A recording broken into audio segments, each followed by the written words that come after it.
Some days it feels like I fucking live here. So here's the gauge pod with an addition. Oh, what is that? Is that? Oh, it's a cigarette lighter. Got to be able to charge your phone on the go. So I had to hack into this a little bit, but it looks good enough for now. Well, there's the wheels that we got from Jeff.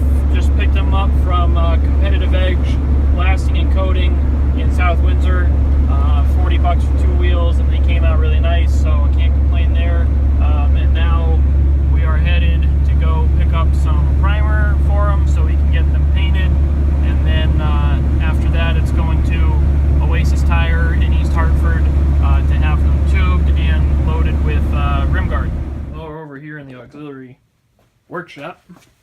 As you can see, the wheels have been blasted, primed, and painted. It's a Chrysler PS2. It's a Dodge color. And now we just gotta get tires on them. Today we are in Columbia, more specifically John's Metal Recycling. We are on the hunt for some raw material to turn into the suitcase weight bracket on the front of the tractor. Well, as usual, John's did not disappoint.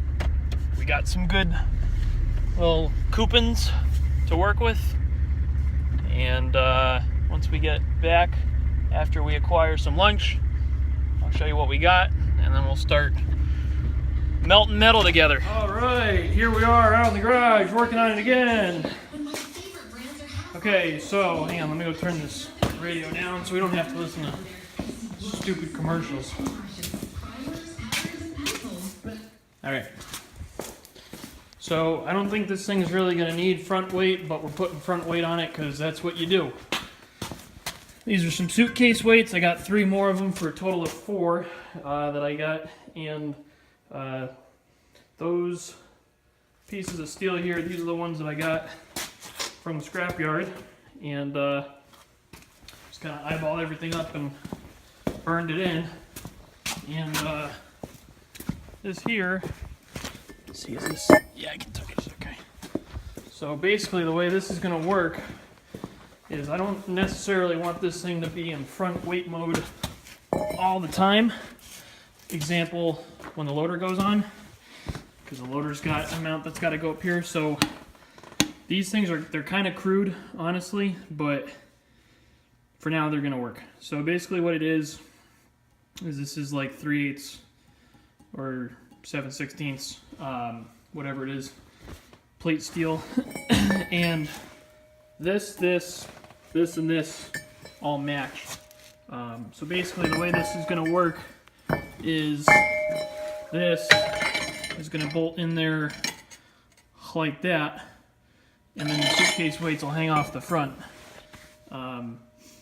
So I'll go throw some bolts in it real quick and show you what I'm talking about.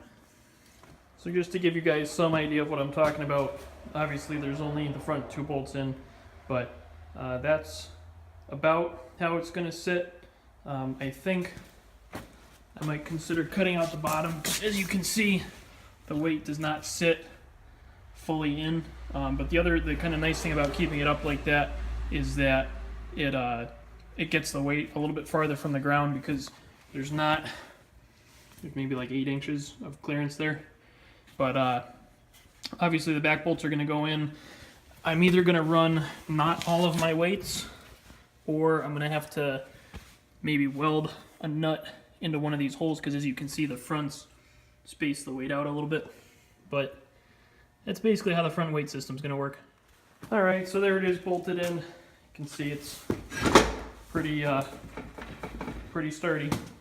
And I gotta go get the rest of the weights and then figure out some sort of way to keep the weights from coming out, although I'm not concerned that that's going to be a problem. So I will report back if I do anything else. Alright, we are now off to Oasis Tire in East Hartford. I don't know how well this is going to show up, but here's some paint on the wheels. Chrysler/Dodge PS2 silver. It's a lot more silver than it is gray, but it's gonna look good. Big thanks to Oasis Tire in Hartford